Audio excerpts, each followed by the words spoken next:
welcome to the stage Zenetta S. Drew, Executive Director, Dallas Black Dance Theater.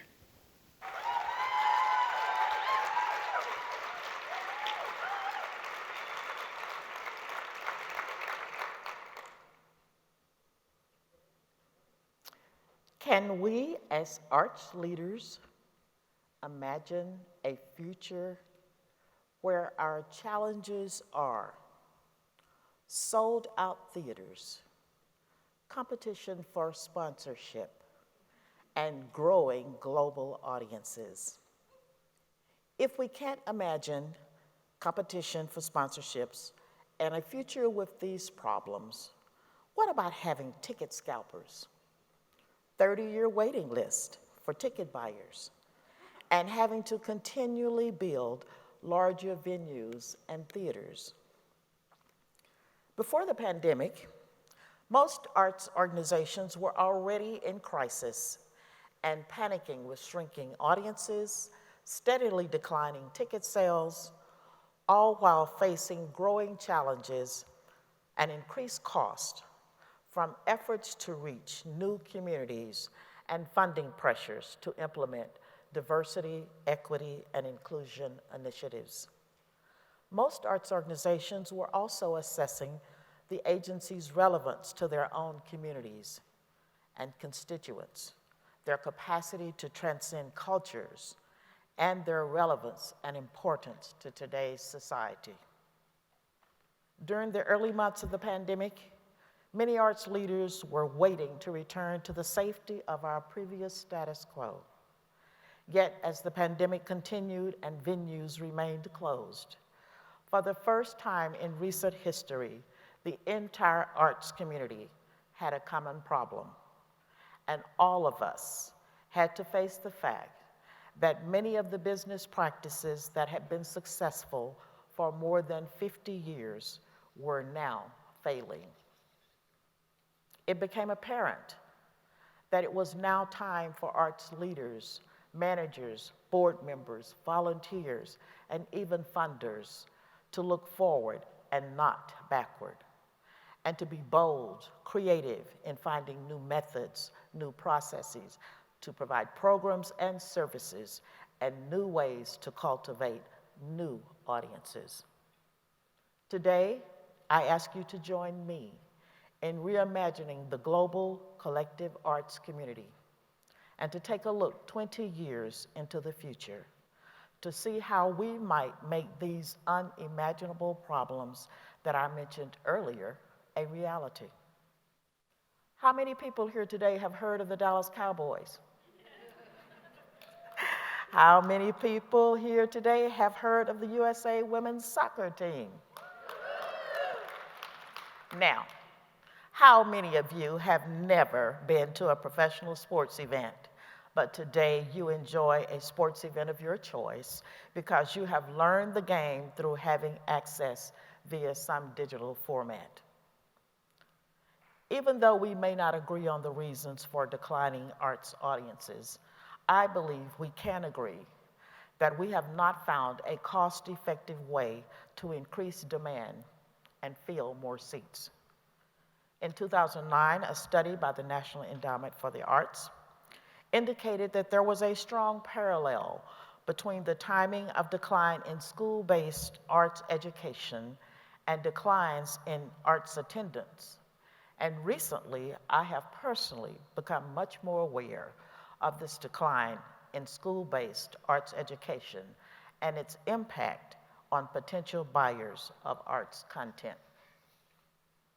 I would like to share 3 examples regarding individuals who are currently working in the arts profession and the overall cultural literacy they have not gained during their public school education journey from elementary to high school and as graduates from major universities in our nation.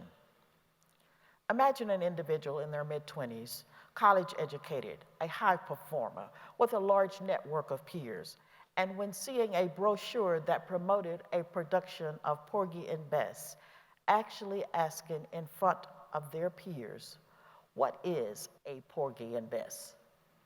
Or yet another, who has not heard of the Nutcracker, or another who has not heard of Handel, the Messiah, nor the Hallelujah Chorus. Yet these individuals match the prime demographic of income, education, profession of the audience member I would target to attend a modern dance performance or a cultural event. There is absolutely no audience development strategy we can create that will ever work if the intended participants and target audiences have not been exposed to the various art forms that exist. So how did the sports industry solve lagging sales and in-person attendance problems at their events? They used digital broadcast as a tool to exponentially expand sports literacy to fuel interest in live experiences. They believed that the greater the collective exposure and education about all forms of sports, the greater the number of people who would become interested in live attendance for all sports events. At Dallas Black Dance Theater, we believe that now is the time to make significant changes that can create a lasting impact industry-wide. And we believe it is time that the arts take a lesson from sports. Specifically, I'll use the example of football. Football was never a widely popular sport until television helped familiarize the nation with the game in the 1960s. One early leader to recognize the potential to grow fans in the industry was the Dallas Cowboys, who made the strategic move to use television, the medium of the time, to increase awareness.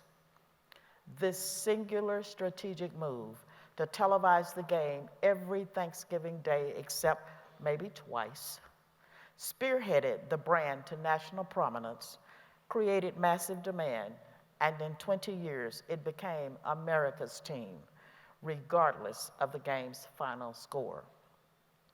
Today, the sports industry has generated so much interest that there is a Little League football and soccer team in every neighborhood. This strategy created a communal mindset with new individuals of all generations and gender learning about the sport and ultimately increasing the number of people who attend games in person. So why can't we, the global arts community, be strategic and borrow from the sports playbook to fuel greater interest and create new demand for in-person experiences? In 2020, Dallas Black Dance Theater became the first professional dance company worldwide to consistently present paid virtual performances as a new business model. Even though we provide a full range of paid virtual programming, today I want to focus on our virtual education program that has allowed us to offer our student matinee education content to all K through 12 school children in entire school districts.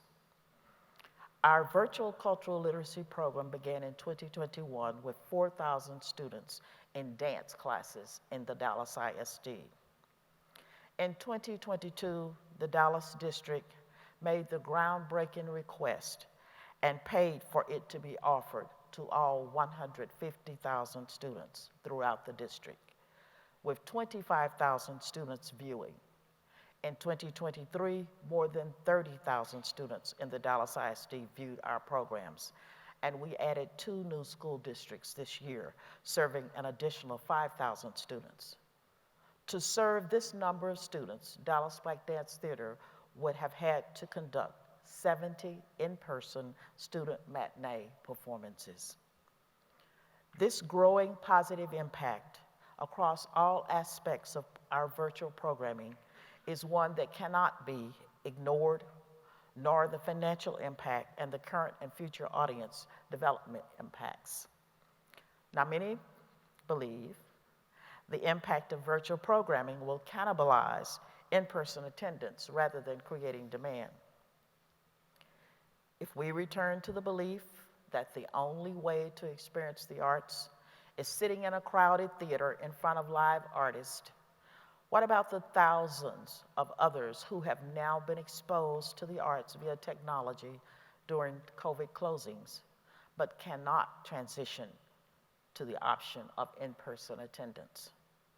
Will we and should we now allow the future of arts participation to remain another form of arts elitism?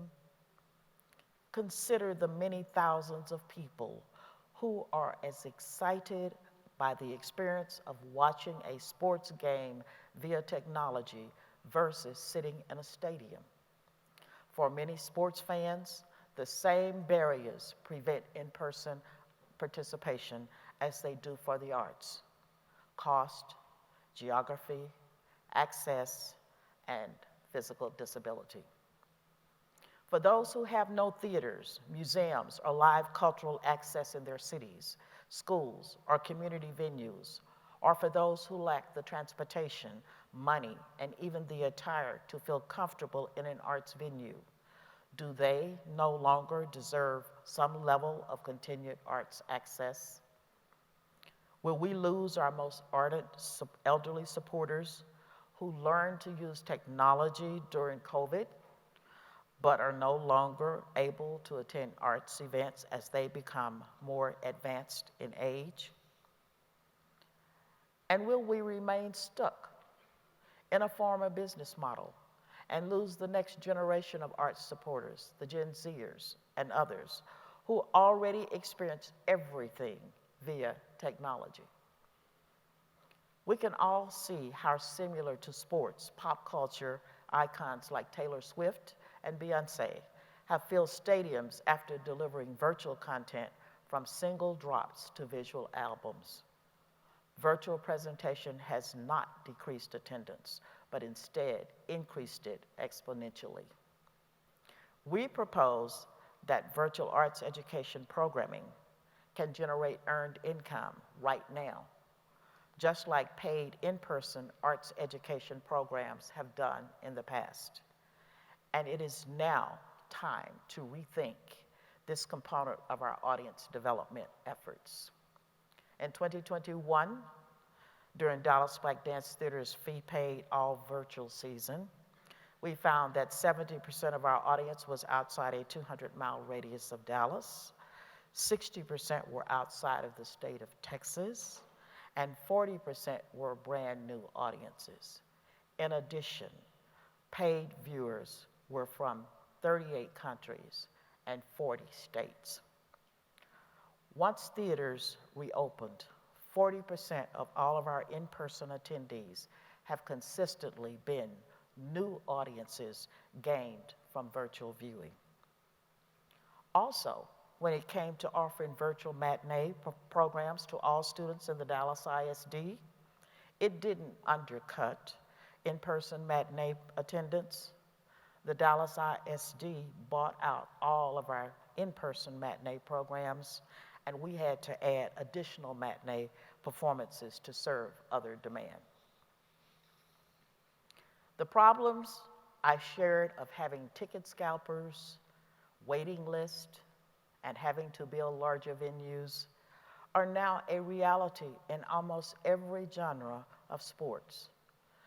Digital viewing has created a level of sports literacy, awareness, and understanding of the game of football that today the Green Bay Packers have a 30-year waiting list for season subscribers. Just imagine the arts having that kind of a problem.